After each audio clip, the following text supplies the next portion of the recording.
국회 각 상임위가 코로나19 추경안 심사에 착수했습니다. 추경 규모를 확대해야 한다는 데는 여야가 한 목소리를 냈지만 야당은 총선용 선심성 예산의 삭감도 주장했습니다. 정치권 일각에서 나온 재난기본소득 지급이 논란이 되고 있습니다. 김경수 경남지사 등은 코로나19 극복을 위해 모든 국민에게 일정 금액을 지원하자고 제안했고 통합당은 총선용 현금 살포라며 반대했습니다. 더불어민주당은 의원총회를 열고 비례연합정당 참여 문제를 논의하고 있습니다. 당 내부에서 찬반 의견이 엇갈리는 가운데 저녁 7시쯤 결과가 나올 것으로 보입니다. 뉴스앤 파워 인터뷰. 오늘은 국민의당 이태규 총선기획단장과 함께 36일 앞으로 다가온 총선 준비 상황과 선거 전략을 짚어봅니다.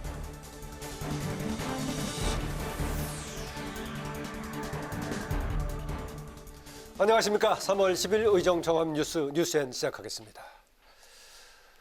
네, 국회가 각 상임위원회를 열고 코로나19 추경안 심사를 본격화했습니다. 기재위에서는 국민이 체감할 수 있는 보다 과감한 추경을 주문했습니다. 홍남기 경제부총리는 재난기본소득에 대해서 반대 입장을 밝혔습니다. 김세정 기자의 보도입니다. 여야는 추경안이 지금과 같은 재난 상황에 대응하기엔 턱없이 미흡하다고 입을 모았습니다. 추경이 실질적인 효과를 내기 위해선 국민이 체감할 수 있도록 추경 규모를 확대해야 한다고 주장했습니다. 우리가 아예 피해 보상 쪽으로 조금 전환해서 생각해 보는 건 어떤가. 지금 나온 지원으로는 혜택이 전혀 없는 소상공인이 너무 많다. 추경 사업 내용이 부실하다는 지적도 이어졌습니다. 또 직접적인 현금 지원이 필요하다는 주장도 제기됐습니다. 긴급 정책 수단으로는 좀 약하다. 코로나19 때문에 사람들이 밖에 나가지 못하는데 이건 소비 진작을 통해서 소비 쿠폰을 주겠다라고 하는 것이 과연 방법이 되겠느냐. 좀 재난 추경에 맞지 않는 직접 지원이 대단히 부족한 한 절반에도 미치지 못하는 걸로 이렇게 분석이 되는데. 홍남기 경제부총리는 긴급한 지원은 이미 정부 예비비로 충당했다고 밝혔습니다. 그러면서 추경안은 소비 진작 대책과 같이 예비비에 포함되지 못한 부분을 보완한 것이라고 설명했습니다. 재난 기본소득과 같은 직접적인 현금 지원에 대해선 사실상 반대 입장을 밝혔습니다. 전 국민한테 그렇게 다 현금을 깔아주고 이렇게 어려우니까 지원해주는 그런 방식보다는 이번 추경에는 어려운 계층, 기초생보 대상자라든가 여러 가지 의료보호 대상자라든가 주거보호 대상자처럼 어려운 분들 중심으로 해서. 국회방송 김세정입니다.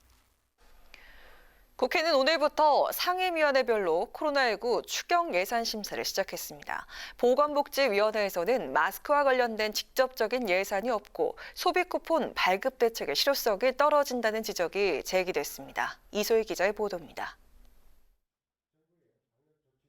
추경 예산 심사 첫날.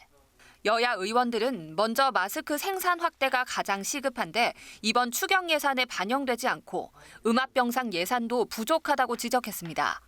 10조 원을 추경하면서 당장 지금 국민들이 필요로 하는 마스크를 어떻게 확보할 건가 하는 것이 추경에 들어있지 않다고 하면 그 뭐 때문에 추경을 하는 건지 모르겠어요. 마스크와 관련해서 직접적 예산은 저희 소관이나 추경안에는 반영되어 있지 않은 것으로 기본적으로 식약처가 이 업무를 주관을 하면서 음압병상 확충하고 이 감염병 전문 병원 구축이 이 종합적으로 이루어진 상황에서 대책이 나와야 되는데 아직까지 거기까지는 못 간 것 같아요. 저소득층이나 양육가정에 지역사랑 상품권 등 소비 쿠폰을 지급하는 데 대해서는 현실성이 없는 탁상 행정이라는 비판도 나왔습니다. 대면 접촉을 꺼리는 데다 소비 쿠폰의 유효기간이 길어 지역경제 활성화에 직접적인 도움이 될지 미지수고 상품권 발행이 안 되는 지역도 많아서 실효성이 떨어진다는 겁니다. 일부 야당 의원은 총선을 의식한 현금 살포라고 질타했습니다. 집회나 사람들이 모이는 곳에 가기를 꺼려하는 부분에서 4개월치의 상품권을 줬을 때 국민들이 과연 이것을 이용하겠느냐.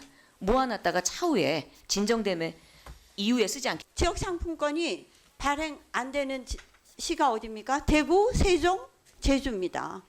상품권 특성상 액면 가액의 일정 비율을 사용하면은 잔액에 대해서 현금화 가능하죠. 방역 업무에 대다수의 인력이 집중 투자되다 보니까 보다 좀 면밀한 그 논의가 필요한 건 사실입니다.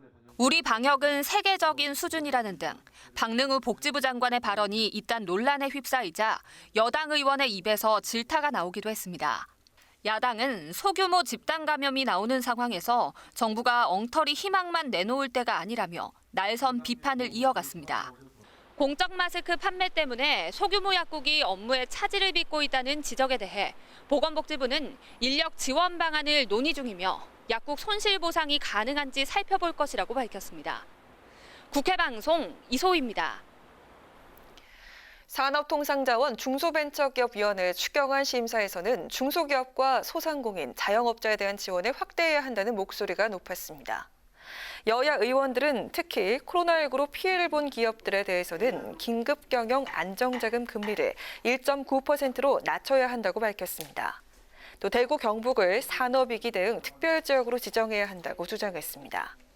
이 밖에 마스크와 손소독제 생산량 확대를 위해 식약처가 아닌 중소벤처기업부가 적극 나서 생산체계를 마련해야 한다고 강조했습니다.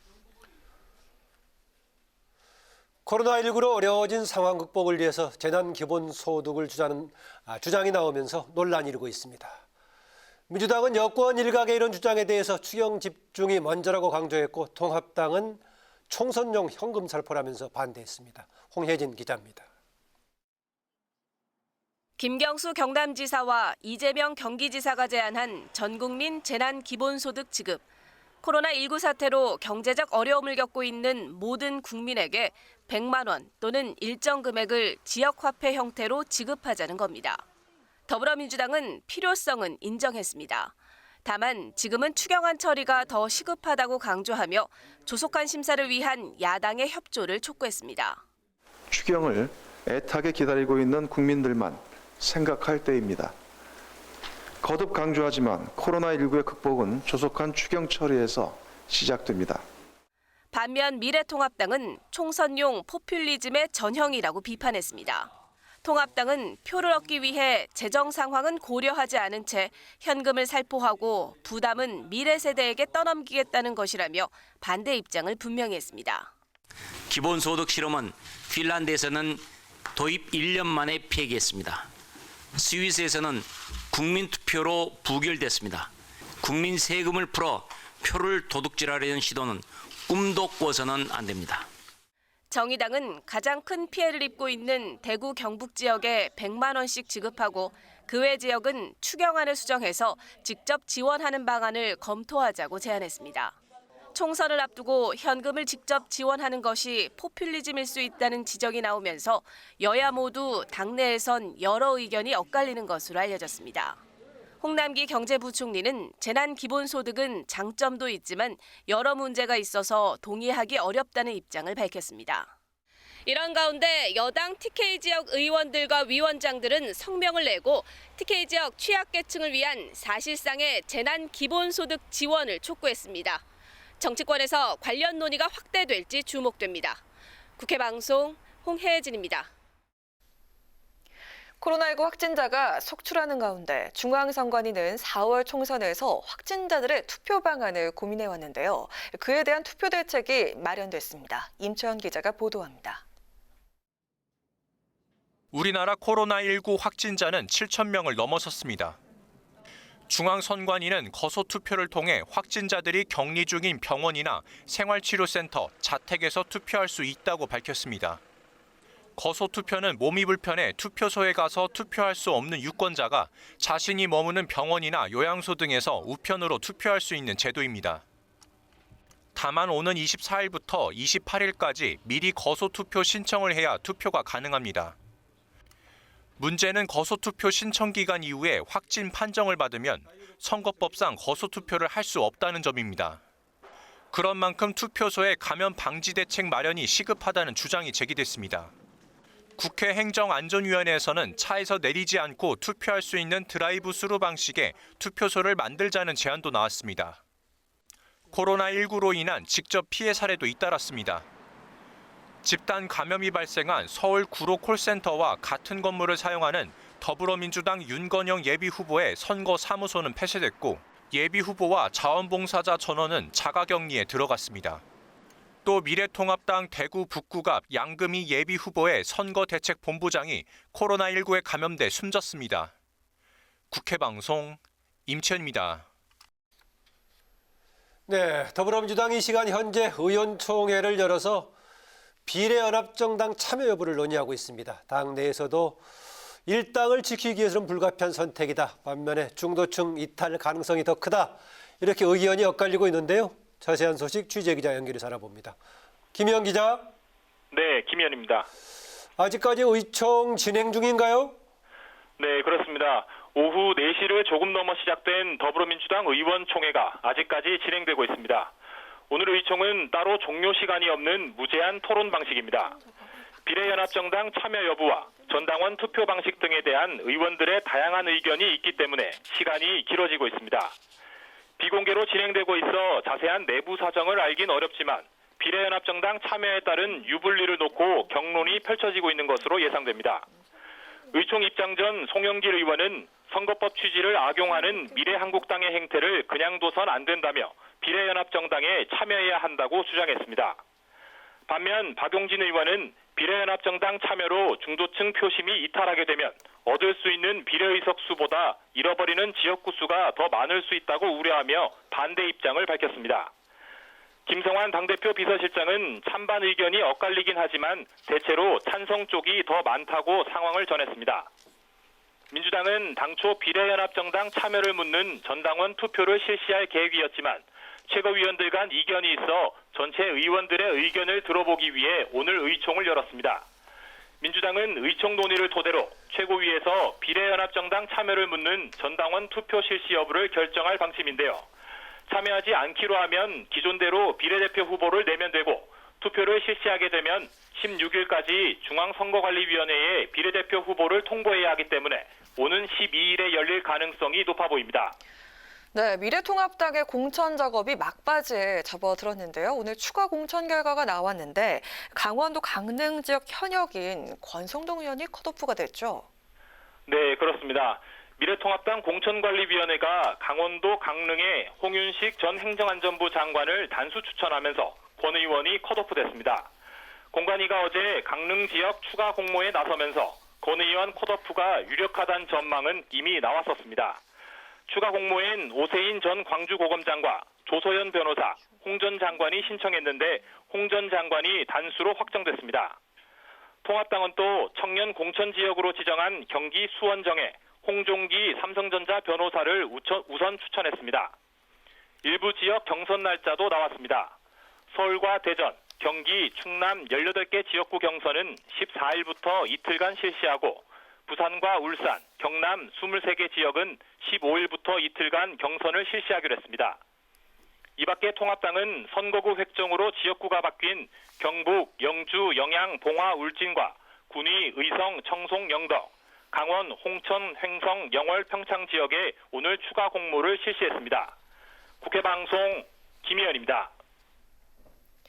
민생당 소속의 주승용 국회 부의장이 총선 불출마를 선언했습니다. 4선 국회의원인 주 부의장은 국민의당 분열로 국민들과 호남 지역민들을 실망시켜드린 데 대해서 책임지고 싶다고 밝혔습니다. 또 재앙적 대통령제와 거대 양당제의 폐해를 극복하지 못하고 떠나는 것이 무척 아쉽다는 소회를 밝히기도 했습니다.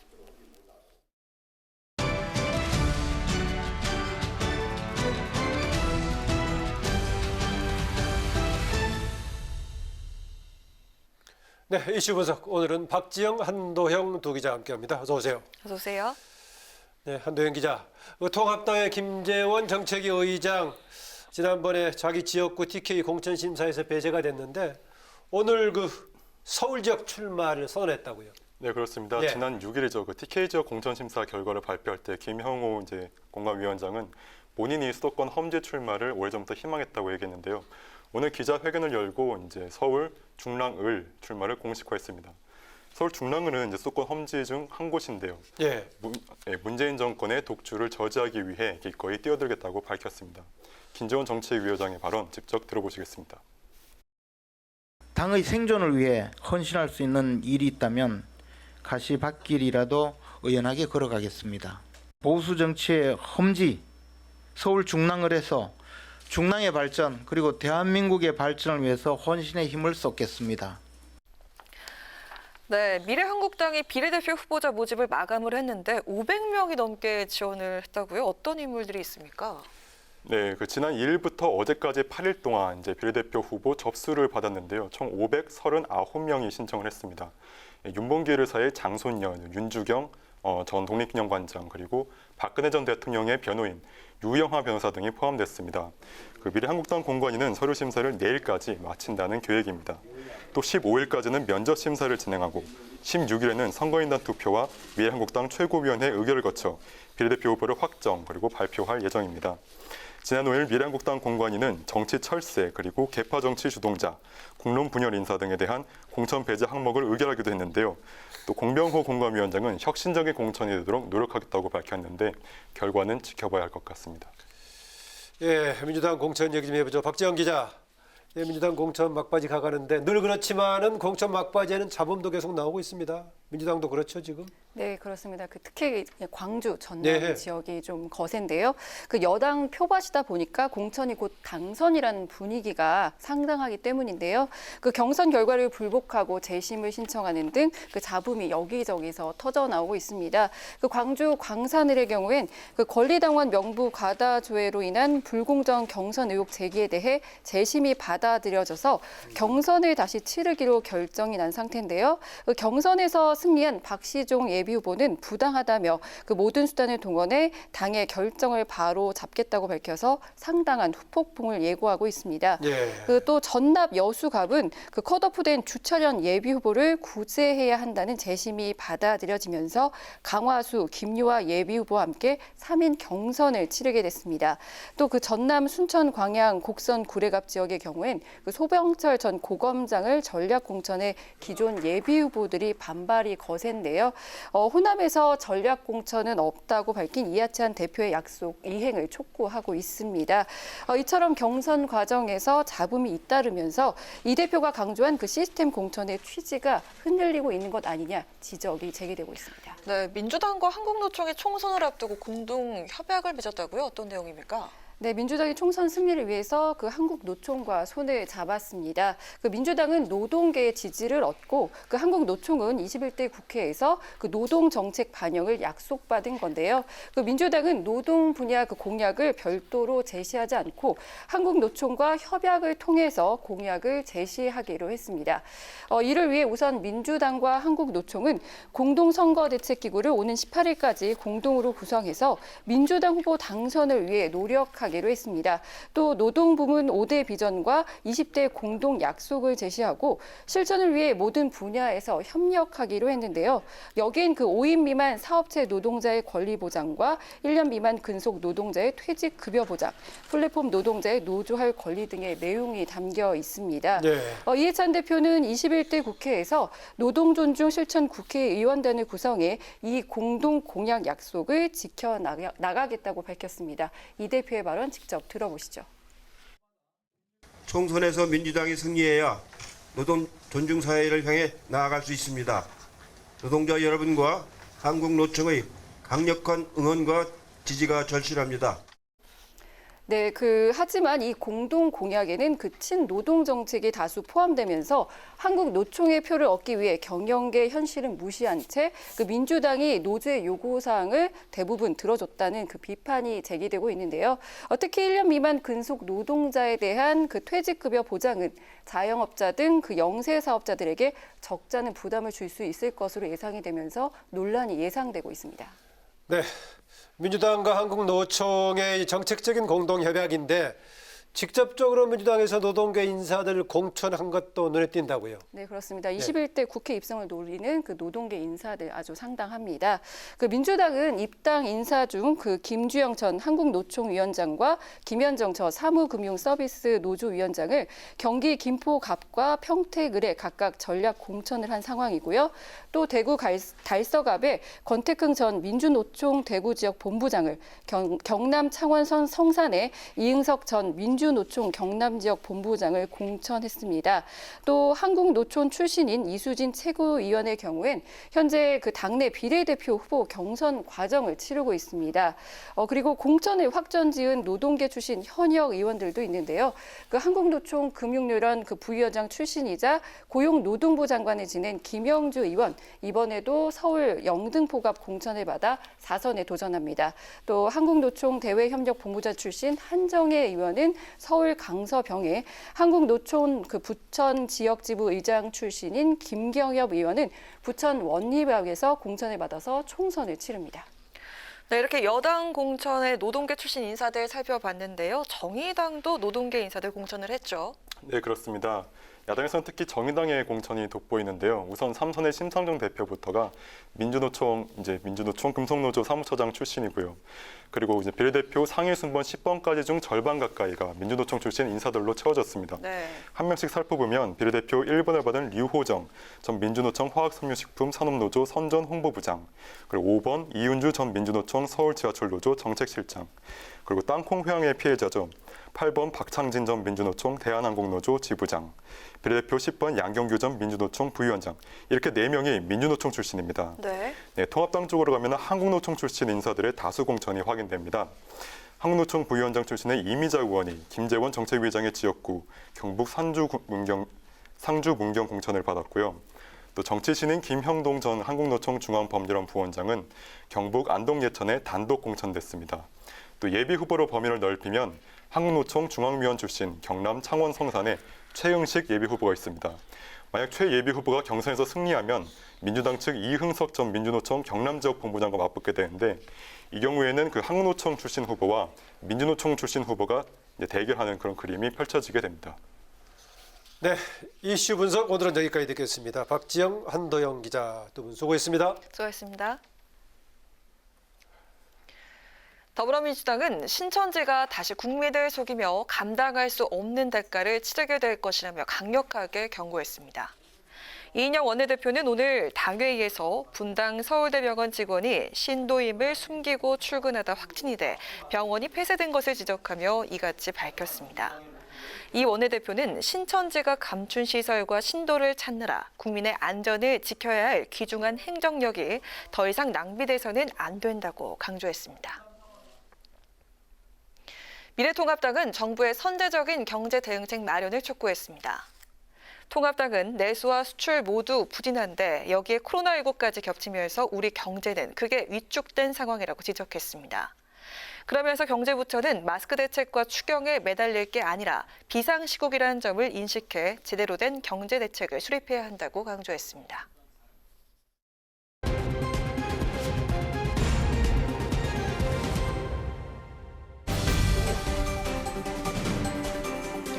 오늘의 정치 키워드 탑3 시간입니다. 3월 10일 정치면을 장식한 뉴스는 무엇이었는지 첫 번째 키워드부터 만나보시죠.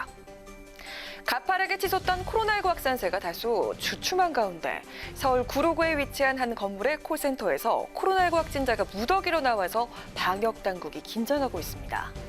서울 지역 최대 집단 감염 사례인데요. 바로 이 건물에 입주해 있던 총선 출마 예비 후보자의 선거 캠프도 자가격리에 들어갔다는 소식입니다. 이번 4.15 총선에서 서울 구로 을에 출마하는 더불어민주당 윤건영 전 청와대 국정기획상황실장이 자신의 선거 캠프가 있는 건물에서 코로나19 확진자가 다수 발생해 자가격리에 들어갔습니다. 윤 전 실장은 오늘 페이스북에 글을 올려 캠프 자원봉사자 전원이 코로나19 검사를 받고 검사 결과가 나올 때까지 저를 비롯한 봉사자 전원이 방역당국이 권장하는 원칙에 따라 자가격리에 들어간다고 밝혔는데요. 현재 건물 전체에 대한 방역 작업과 사무공간 일시 폐쇄 명령이 내려졌지만 6층에 위치한 윤 전 실장 선거 사무실과 11층의 콜센터는 서로 다른 엘리베이터를 사용하기 때문에 2주간 자가격리가 의무인 밀접 접촉자는 아닌 것으로 알려졌습니다. 하지만 혹시 모르는 상황을 가정해서 선거 캠프가 즉각 선제적인 조치에 나선 건데요. 윤 전 실장은 뉴스로 보던 일이 눈앞 가까이에서 벌어지니 이 상황과 싸우는 국민 걱정이 얼마나 클지 더 가슴 깊이 새겨진다며 모든 자원봉사자들의 검사가 마무리되고 이상이 없을 경우에 선거 캠프는 다른 곳에 마련할 것이라고 밝혔습니다. 윤 전 실장의 선거 캠프뿐 아니라 미래통합당 대구 북갑 지역의 예비후보 선거대책본부장도 코로나19 확진 판정을 받아 어제 사망한 것으로 전해지면서 선거운동에 비상이 걸렸는데요. 한 달여 앞으로 다가온 총선에 차질이 없도록 각 당과 예비후보 모두 각별한 주의가 필요할 것 같습니다. 이어서 오늘의 두 번째 정치 키워드입니다. 네, 어제 정의당 심상정 대표가 이번 코로나 사태로 힘들어하는 대구 경북 지역 주민들에게 1인당 100만 원씩, 또 김경수 경남지사는 한 발 더 나아가서 모든 국민에게 100만 원씩을 지급하자고 제안한 소식 전해드렸었는데요. 이른바 재난 기본소득을 두고 찬반 의견들이 팽팽한 가운데 제1야당인 미래통합당은 오늘 4.15 총선용 현금 살포이자 포퓰리즘이라면서 비판에 나섰습니다.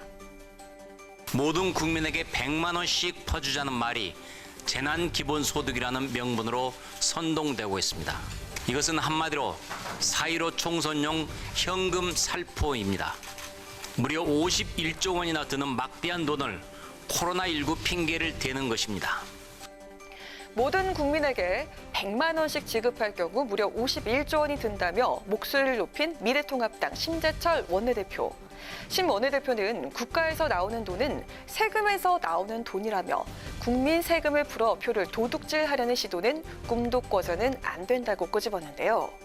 국회 예산결산특별위원장인 김재현 정책위 의장은 정부를 향해서 재난기본소득에 쓸 돈이 있으면 마스크를 좀 더 공급해달라 이렇게 촉구를 했고요. 이준석 최고위원은 한 라디오 방송에 나와서 재난기본소득은 도저히 재정적으로 불가능하다며 비현실적이라고 지적했습니다.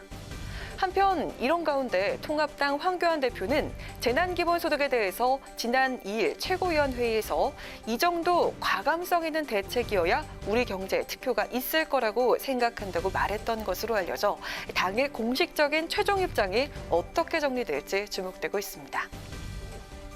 어제 김경수 지사와 심상정 대표의 제안이 나온 이후 청와대는 제안한 추진은 이해를 하지만 현 단계에서는 재난기본소득을 추진할 계획이 없다고 밝혔는데요. 코로나19 확산과 함께 앞으로 굳혀야 될지 아니면 찬반 논란으로 그치게 될지 상황을 좀 더 지켜봐야겠습니다. 마지막으로 세 번째 오늘의 정치 키워드입니다. 미래통합당이 비례대표 의석 확보를 위해 만든 위성정당이죠. 미래한국당이 어제 비례대표 후보 공천 신청을 마감하고 오늘 오전부터 당 공관위가 서류 심사에 들어갔습니다. 그런데 후보 접수 결과 신청자가 예상치를 웃도는 500명이 넘게 몰린 것으로 알려져 눈길을 끌고 있습니다. 미래한국당이 어제 오후 비례대표 후보자 접수를 마친 결과 총 539명이 공천을 신청한 것으로 최종 집계됐습니다.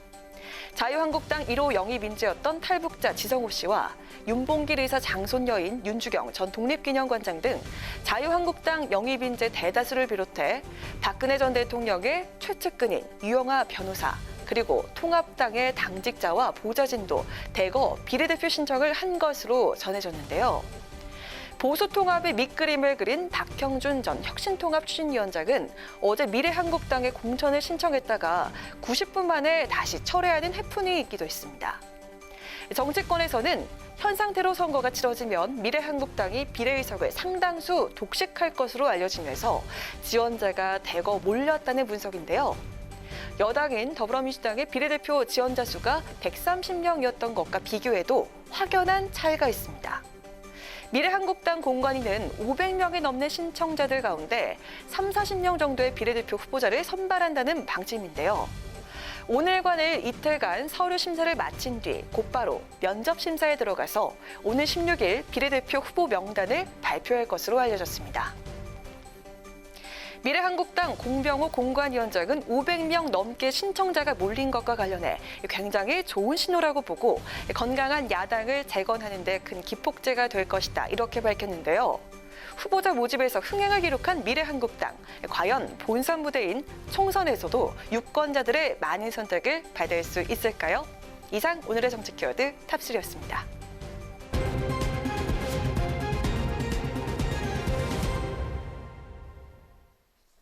네, 여전히 계속되는 코로나19 확산에 국민적인 어려움이 가중되고 있으니까 정부가 일괄적으로 100만 원씩 주자. 이런 내용의 재난 기본소득 관련 찬반 의견 어디에서 오늘도 정치 키워드로 떠올랐는데요. 제1야당의 구체적인 입장과 의견 미래통합당의 이준석 최고위원 전화 연결해서 보다 자세하게 알아보도록 하겠습니다. 안녕하세요. 안녕하세요. 네, 안녕하세요. 네, 재난 기본소득 100만 원 조금 결이 다른 얘기가 섞여서 나오고 있긴 합니다만은 지금 김경수 지사가 온 국민에게 100만 원씩 주자. 또 정의당의 심상정 대표 대구 경북에 한해서 100만 원씩 지급하자 이런 내용인데 이준석 최고위원 생각 어떻습니까? 뭐 원래 기본소득이라는 개념이 오히려 보수 쪽에서 선호하는 부분도 있긴 합니다. 예. 왜냐하면은 이게 기본소득이라는 단어를 보통 쓰려고 하면은 기존의 복잡한 복지제도를 기본소득제 하나로 대체하는 형식 이런 것을 언급하는 경우가 많거든요. 그러니까 그런 큰 틀에서 이야기하는 것이 아니라 이번에 이건 수당에 해당하는 부분입니다. 예. 근데 재난 수당이라는 그런 사실적인 그 정책에다가 그 기본소득이라는 이름을 붙임으로써 굉장히 아까 말씀하셨던 것처럼 여러 가지 버전의 이야기가 나오고 있어서 다소 혼란스럽기도 하고요. 예. 100만 원이라는 수치를 언급하면서 김경수 지사가 51조 원을 그냥 쓰면 된다는 취지로 이야기했는데 저는 51조 원이면은 김경수 지사가 관할하고 있는 경남도의 일반 회계 예산의 거의 6배, 7배에 달하는 금액입니다. 예. 과연 그렇게 가볍게 이야기할 수 있는 수치인지 저는 굉장히 궁금하고 하도 이분이 예비 타당성 면제를 자꾸 받다 보니까 이게 타당성에 대한 그 고려 자체가 약해진 게 아닌가 이 정도 우려까지 있습니다. 예. 네, 청와대는 현 단계에서는 재난 기본소득을 추진할 계획이 없다고 선을 그었는데도 여전히 찬반 얘기가 계속 나오고 있는 이유는 뭐라고 보십니까? 저는 기본적으로 지금 뭐 생계가 흔들리는 자영업자분들이라든지 아니면 실질적으로 매출이 절반 이하로 떨어지는 것으로 확인되고 있는 택시업계라든지 일부 직군에 대해 가지고는 정부가 공적인 보조를 할 필요성도 있다 이렇게 봅니다. 그런데 이 보편적인 100만 원 지급이라는 방법은 뭐 그것에 비해 가지고 굉장히 좀 논리적으로 약한 것이 예를 들어 아까 말했던 자영업자나 아니면 특수직군을 제외하고 예를 들어 봉급생활자 아니면은 공무원 이런 계층 같은 경우에는 이번 코로나 사태로 인해 가지고 소비는 위축됐을지 모르겠지만은 소득의 감소가 크게 나타나진 않았거든요. 네. 고정액을 받으니까요. 그런데 그런 분들에게까지 4인 가족 기준으로 400만 원 정도 되는 금액을 지급해야 된다 그러면은 이거는 뭐 형평과 정의의 문제가 되기도 합니다. 소득 감소가 있었던 분들에게는 당연히 도움이 필요하고 도움을 드려야겠지만은 소득 감소가 없었던 분들이 그런 어떤 그 공적 보조를 받게 되고 그 공적 보조의 부담은 나중에 또 고루 나눠 갖는 것이 과연 정의로운가에 대해서는 고민해 봐야죠. 네. 네, 뭐 그래서 지금 오늘 보니까 박원순 서울시장은 용어를 바꿔서 지금 이제 그 재난 긴급 생활비 지원 이런 용어를 바꾸게 됐던데요. 지금 예. 코로나19로 당장 생계를 위협받고 있는 취약계층을 대상으로 지급하는 거 어떻습니까? 소상공인 이런 쪽에 한정해서요. 자, 그것을 나누는 방법에 대해서 이제 그걸 그러면 각자 아이디어 갖고 나눠야 되는데 일부 민주당 정치인 같은 경우에는 소득 분위로 나누자는 얘기도 했어요. 예. 근데 아까 말했지만 소득 분위라는 것은 지금까지 뭐 여러 가지 선별적 복지 정책을 할 때마다 그 민주당이 오히려 앞장서서 반대해왔던 거거든요. 네. 그 나누는데 행정 비용이 과다하게 들고 예를 들어 소득이 투명하게 잡히지 않던 분들 같은 경우는 어떻게 할 거냐 이러면서 반대해오던 논리가 그건데 지금 와서는 그거 들고 오기 어려울 거다 이런 생각이 들고요. 사실 지금 형태의 이런 그 공적 부조보다는 원래 대부분의 국가들이 주류 경제학에서는 경기 하강에 대응하기 위해 가지고 적극적인 감세 조치 같은 것들을 먼저 고민합니다. 그런데 이런 큰 틀에서의 고민 없이 그냥 뭐 사실 권한도 없는 지자체장이 그냥 툭 던지고 가는 이런 형식으로 진행돼서는 곤란합니다. 네, 미래통합당은 오늘 심재철 원내대표를 비롯해서 일제히 재난 기본소득에 대해서 비판적인 입장을 보였습니다. 네, 그런데 황교안 대표는 이달 초 당 지도부 회의에서 이재용 소카 대표가 제안한 재난 기본소득 50만 원 지급안을 거론하면서 긍정적인 입장을 보였는데 좀 배치되는 거 아니냐 하는 지적도 있어요. 그때 이재용 대표가 제시했다는 것도 보면 뭐 택시 근로자라든지 특수 직군을 나눠가지고 그분들에게 공적 부조를 하자는 것이거든요. 네. 그렇기 때문에 황교안 대표가 그때 거기에 부차적으로 언급한 부분도 당연히 필요한 부분에 대해 가지고 지원하는 것을 이야기하는 것이지 김경수 지사나 박원순 시장이 이야기하는 것처럼 범위를 그냥 보편적으로 넓혀가지고 하는 형태 이건 안 된다는 거죠. 네. 아까 이제 기본소득의 도입 취지 관련해서는 논란의 여지가 있다라고 얘기했었는데 현재 지금 당장 코로나19 취약계층 관련해 가지고요. 지금 이제 정부에서는 11조 7천억 원을 지금 추경으로 제출했지만 일부에서는 더 대대적으로 뭔가 지원을 해야 효과가 있지 않느냐 이런 얘기 나오는데 현실적으로 지금 가능한 추가 지원 방향 같은 게 있겠습니까? 마지막 답변 부탁드립니다. 저는 뭐 사실 그 정부 지출로 인한 경기 부양에 대해 가지고는 이번 정부에서 많이 시도를 했거든요. 예. 근데 그 부분 효과가 매우 제한적인 걸로 지금 나타나고 있기 때문에 추경을 한다고 했을 때도 준비된 추경이어야 되는데 지금 과연 어떤 부분에 있어 가지고 그 추가 증액이 필요할지에 대해서 야당을 설득할 수 있다면 당연히 야당도 동의할 것이고요. 예. 그게 아니라 지금 뭐 공공 일자리 사업부터 시작해서 이번 정부에서 돈 쓰는 것 자체도 금액이 문제가 아니라 그냥 무절제하게 쓰고 있는 경우가 많기 때문에 그런 경우에는 야당은 국간 관리를 할 수밖에 없습니다. 그래서 정부에서 합리적인 안들을 제출하길 기대합니다. 네, 적절한 지원 방안이 나올 수 있길 기대해 보도록 하겠습니다. 오늘 말씀 잘 들었습니다. 고맙습니다. 예, 감사합니다. 네, 지금까지 미래통합당 이준석 최고위원이었습니다.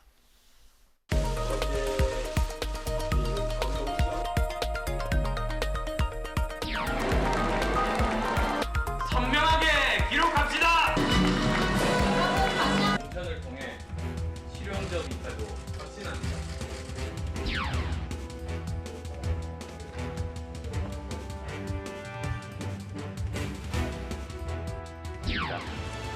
우리 국민의당 정말로 진심으로 적인 문제에 부딪혔습니다.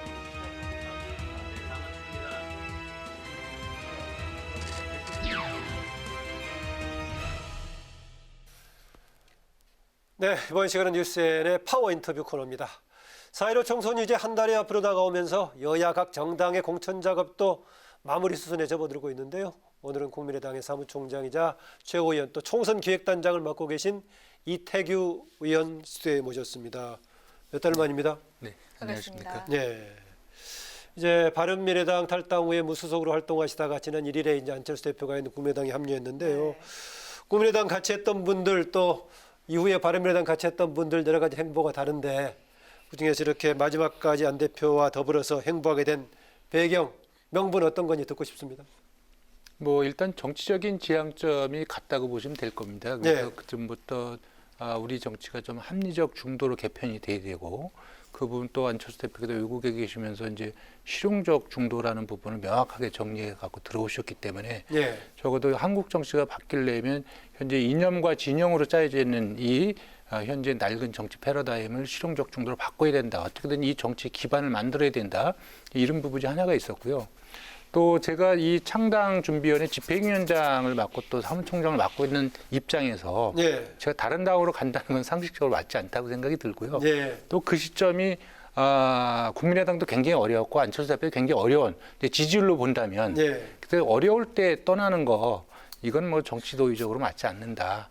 그래서 결국은 제가 떠날 생각도 없었지만 이럴수록 안철수 대표하고 이 어려움을 함께 극복해 나가는 것이 현재 제게 주어진 어떤 정치적 역할이고 위치 아니겠는가 뭐 이렇게 생각했습니다. 삼박자가 결합되어 있군요. 중도 실용의 필요성, 현재 본인이 맡고 있었던 위치, 또 인간적인 도리 다 결합되어 있군요. 뭐 인간적을 떠나서 정치적으로 어쨌든 이 어려움을 함께 이겨내야 되겠다 이 생각이 제일 강했습니다.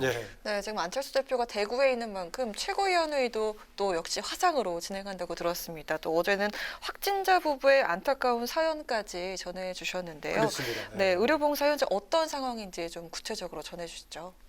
뭐 제가 안철수 대표하고 통화하면은 이제 보통 거기 자원봉사 나오신 분들이 오전과 오후에 이제 한 타임씩 이렇게 한다고 그럽니다. 왜냐하면 이 방호복을 입고 계속해서 그 환자들을 이렇게 진료하고 하는 분이 굉장히 어렵기 때문에 그런데 어쨌든 안철수하고 김미경 교수하고 두 부부가 오전, 오후 나눠서 나누는 게 아니라 계속해서 그 어떤 의료 자원봉사를 하고 있고 한 6시 조금 넘어서 아마 일과를 마치시는 것 같아요. 그러면 이제 바로 모텔로 돌아오셔가지고 거기서 이제 굉장히 많은 부분을 또 생각을 하시는 것 같아요. 왜냐하면 거기 이제 환자들이 사실 이제 삶과 죽음의 경계 속에 있지 않습니까? 여기서 이제 느끼는 부분이 굉장히 많으신 것 같아요. 우리가 이 코로나19로 하는 이 새로운 어떤 그 위기와 재앙 이거로부터 이제 국가의 책임과 역할이 뭐냐? 그리고 정말 여기서 지금 정치가 할 수 있는 것이 아무것도 없다고 봤을 적에 이런 위기 속에서 정치가 설 자리는 무엇인가 이런 부분에 대한 고민이 많으신 것 같고요. 아마 그런 부분을 어저께도 말씀하셨지만 좀 올라오셔서 정리가 되면 한번 좀 국민들께 좀 말씀드리겠다 이런 말씀을 좀 하셨고요. 지금 이제 그 대구의 그 병원에 아마 그 군의관들이 이제 투입된 모양입니다. 한 20여 명이 투입이 돼가지고 그 군의관들한테서 이제 그 검체 채취하고 예. 문진하고 뭐 이런 부분을 이제 가르쳐주고 뭐 그렇게 계신다고 그러죠. 그럼 안철수 대표가 언제까지 의료봉사 진행하실 것 같습니까?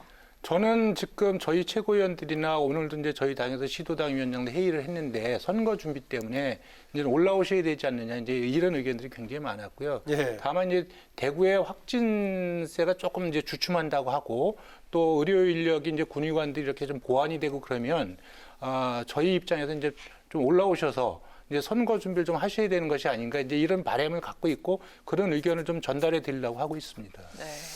네, 최근에 이제 국민의당 지지율이 올랐다는 얘기를 많이 들었을 건데요. 지난번에 초기 때 워낙 낮아서 그랬나 모르겠는데 이번에 플러스 3%가량이 올라서 확 늘었다라는 얘기하고 있는데 뭐 그 정도가 만족하지 않으시죠?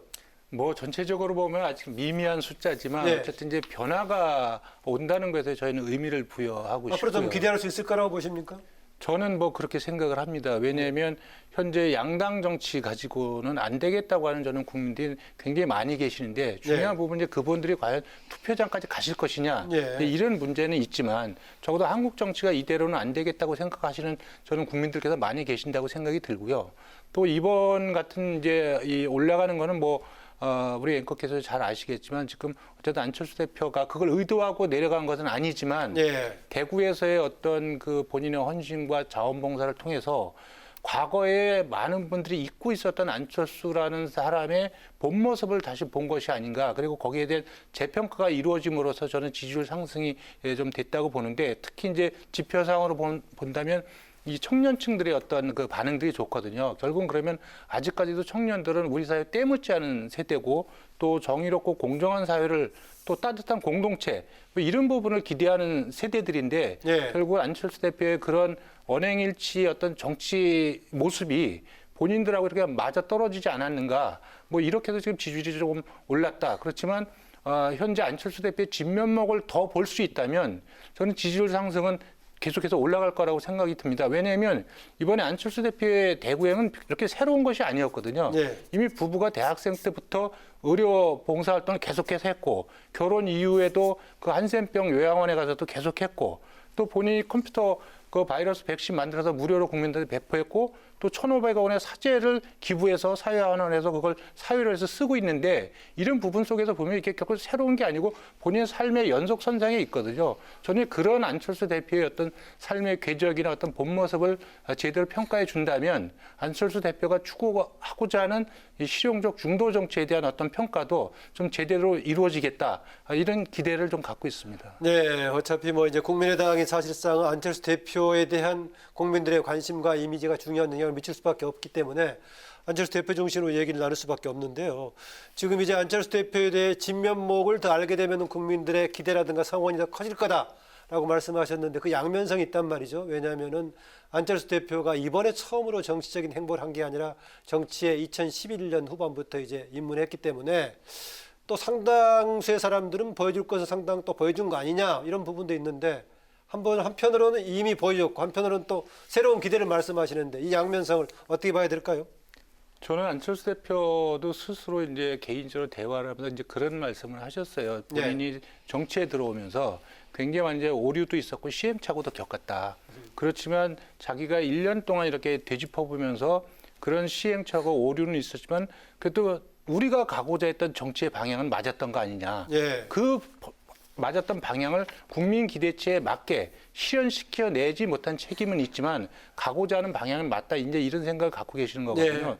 전혀 그런 측면에서 안철수 대표가 좌고우면하지 않고 계속해서 간다면 그래서 그것이 한국 정치의 작은 변화를 가져온 어떤 촉매가 된다면 안철수 대표로서는 저는 국민들께서 과거에 2011년, 12년도에 안철수를 불러내서 한국 정치를 바꿔달라고 요청했던 그렇게까지는 아니더라도 적어도 의미 있게 한국 정치에 있어서 안철수라는 정치 반드시 필요하다.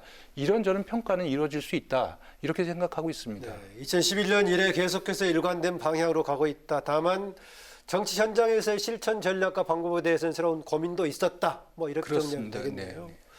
이번에 이제 지역구는 포기하고 이제 비례 쪽만 하기로 한 거 아니겠습니까? 그렇습니다. 예, 보기에 따라서 해석에 따라서는 혹시 통합당과 역할 분담한 거 아니냐 뭐 이런 얘기까지 하고 있는데 앞으로 미래통합당과의 관계 설정 어떻게 생각하십니까? 뭐 저는 어떤 관계 설정도 저는 없다고 생각을 합니다. 네. 물론 이제 그쪽에서 굉장히 많은 연대와 통합을 제안해 왔지만 안철수 대표는 실용적 중도로서의 독자적인 노선을 가겠다고 하는 생각은 확고한 거고요. 네. 또 연대 뭐 이런데 연대라는 것은 사실 뭐 주고받는 게 있어야 연대가 되는 거 아니겠습니까? 근데 이번에 저희가 지역구 공천을 포기함으로써 저희가 미래통합당은 얻는 것이 굉장히 많이 있지만 국민의당이 그걸 통해서 얻는 것은 없다고 생각을 합니다. 다만 네. 분명한 것은 저희가 저희 후보들이나 지역구를 준비하시는 분들이 지역을 돌아다니는데 실용적 중도 정치도 좋고 국민의당도 다 좋지만 지금 현재 문재인 정권을 견제하는 데 있어서 네. 야권표를 분산시키지 말아달라. 그쪽에 힘을 합쳐달라고 하는 요청들이 굉장히 많아서 네.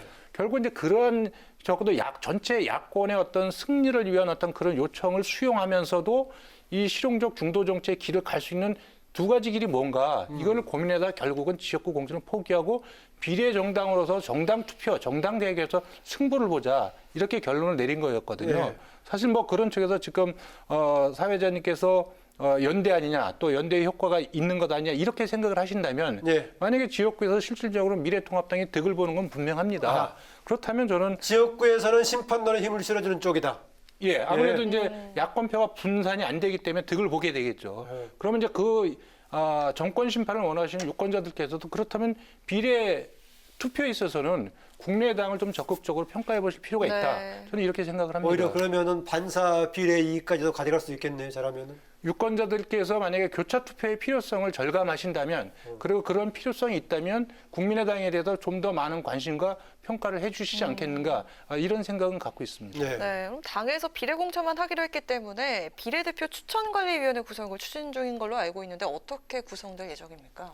수요일 날 일단 최고위원회에서 비례대표 추천위원회 설치를 의결을 했고 그 위원회 어떤 구성은 사실 이제 안철수 대표한테 위임해 놓은 상태입니다. 네. 그래서 네. 저희가 안철수 대표의 어떤 당에 또 추구하는 바, 안철수 대표 이미지나 이런 부분을 있기 때문에 적어도 이 IT나 혁신기업에서 일하시는 분들의 의견을 조금 많이 반영해봐야 할 필요가 있겠다 이런 의견도 있고요. 네. 또 젊은 청년들의 목소리를 좀 많이 좀 반영을 해야 되겠다. 뭐 이런 거를 감안해 가지고 안철수 대표께서 위원들을 이렇게 조금 생각을 좀 갖고 계시고 그 부분은 빠르면 뭐 이번 주 말 안에 네. 이렇게 발표할 수 있다 이렇게 생각하고 있습니다. 비례대표 추천관리위원회에서 후보자 최종 선정을 위한 투표 방식은 어떻게 계획하고 계십니까? 저희는 일단 그 비례대표 추천위원회에서 네. 그 정밀 심사를 거쳐서 먼저 저희가 추천하고자 하는 그 후보자 수의 2배수를 선거인단에 찬반 투표에 부의를 하고요. 네. 그래서 거기서 이제 통과가 되면 다시 그 2배수를 상대로 다시 정밀 심사를 벌여서 다시 최종적인 후보자 명부를 작성을 하고 그 명부에 대한 찬반 투표를 다시 선거인단에 붙이는 그런 쪽으로 해서 저희가 조금 이번에 후보를 조금 선발하려고 그렇게 생각하고 뭐 있습니다. 아주 여유가 있다고는 할 수 없을 것 같은데 시기는 언제쯤? 굉장히 촉박하고 지금 비례대표 후보자 등록 일자가 26일에서 27일입니다. 그렇죠. 그렇다 보면 적어도 이제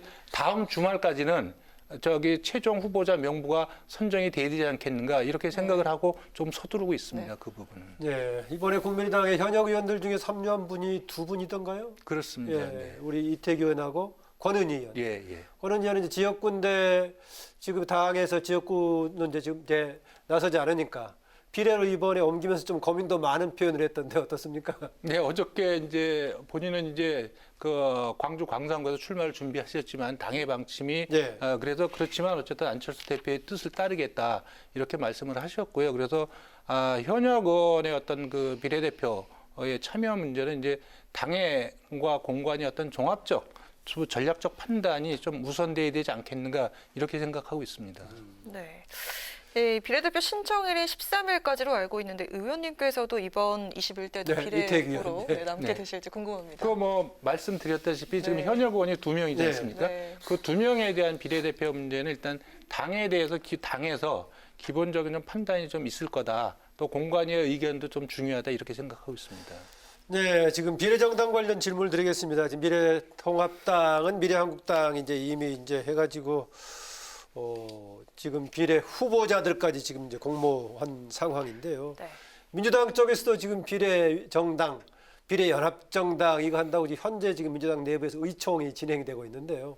민생당이라든가 정의당 쪽에서 상당히 강하게 비판을 하던데 국민의당의 입장 어떻습니까? 저는 정말 정치가 그렇게까지 하면 안 된다고 생각이 들고요. 네. 그래서 정말 이거는 정치나 나라는 어떻게 되든지 간에 본인들의 양손에 떡을 다 쥐고 먹겠다고 하는 뭐 그런 거의 놀부심보 아니겠습니까? 어떤 떡을 갖고 있습니까 지금요? 아니 그러니까 지역구도 먹고 그다음에 비례대표도 먹고 원래 이 연동형 비례대표를 도입한 취지는 그런 취지가 아니었거든요. 그 의석수의 그러니까 정당 지지율에 맞는 의석수 배분해서 네. 다양한 세력이 의회를 구성할 수 있도록 그런 장점을 좀 도입하자고 한 취지인데 그걸 지금 정면으로 어기고 있지 않습니까? 그리고 미래 한국당을 만들었을 적에 네. 그것이 꼼수다. 나쁜 정치다 이렇게 해서 강력하게 비난했던 사람들이 누굽니까? 그것이 민주당 사람들 아니었습니까? 지금 이낙연 전 총리도 뭐라고 말씀하셨냐면 그 텔레비 나와서 방송 나와서 그런 짓을 해서야 되겠습니까? 라고까지 말씀하셨어요. 그런데 그런 짓을 지금 하고 있는 겁니다.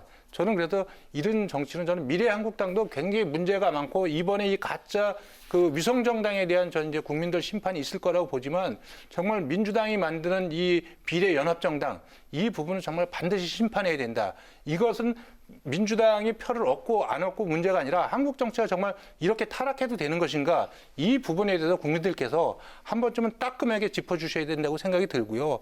또 지금 이 거대 양당들이 20대 국회를 거의 최악의 국회로 만들어놨지 않습니까? 네. 그리고 이분들이 결국은 그렇게 해서 또 표를 얻는다면 20대 최악의 국회라고 평가받는 20대 국회가 21대도 그대로 재판이 되는 건데 이건 나라를 위해서 정말 있을 수 없는 일이다. 이런 부분에서 저는 안철수 대표도 그렇게 말씀하실 것이고 저희들도 온 힘을 다해서 국민들께 우리 정치가 이렇게 가서는 안 된다고 호소드릴 예정입니다. 그래서 민주당에서는 이렇게 하는 것이 조금 명분에 그렇고 그동안에 미래 한국당을 비난할 정도로 해왔는데 그렇다. 그럼에도 불구하고 일당이 넘어간다면 복잡해진다라는 얘기했었는데 지금 이태규 의원 지금 주장의 해석에 따른다면은 이렇게 하는 것도 일당 만드는 데 도움이 안 된다고 보시네요.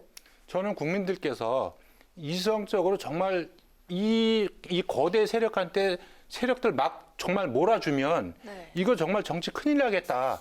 저는 이런 위기 네. 의식을 저는 가지실 거라고 생각이 들고 이번에 코로나19 사태에서 보시지만 정치가 설 자리가 한 군데도 없지 않습니까?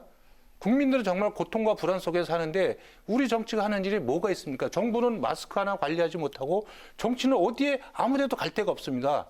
그분들 적어도 사익 추구에 여념이 없는 그분들 마음에 정치도 없지만 사실 국민들 마음속에 정치도 없는 겁니다. 이런 정치 현실을 이번 총선에서 깨지 않으면 저는 대한민국이 정말 미래로 가기 어렵다 이렇게 생각합니다. 네, 국민의당이 4년 전에는 녹색 돌풍을 불러일으켰는데 이번에 오렌지색 돌풍을 불러일으킬 수 있을지 많은 분들이 또 색도 이렇게 맞춰오셨네요. 또 우연하게 그냥 비슷한데 네, 이번에 이렇게 총선을 앞둔 국민의당의 최대 과제는 무엇인지 한 말씀 부탁드리겠습니다. 저는 이제 안철수 대표께서 대구를 내려가셨는데 이제 스스로 판단해서 내려가신 거잖아요.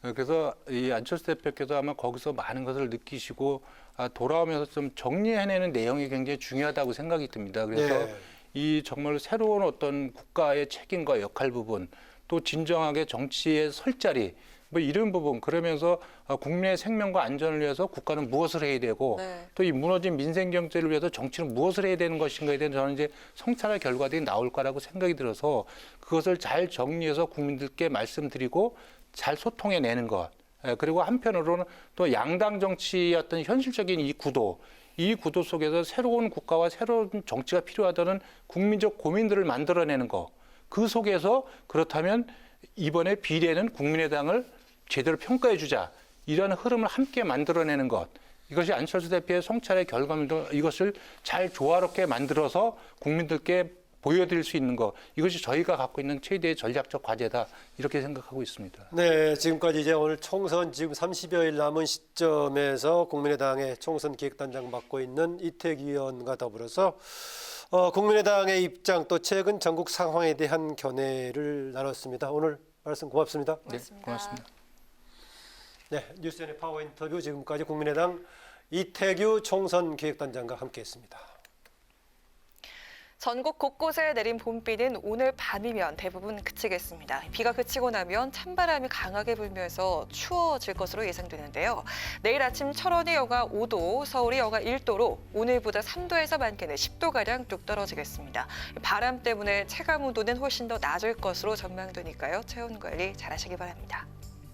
네, 오늘 뉴스엔은 여기까지입니다. 국민에게 힘이 되는 국회를 위해서 내일도 뉴스엔이 함께하겠습니다. 시청해 주셔서 고맙습니다.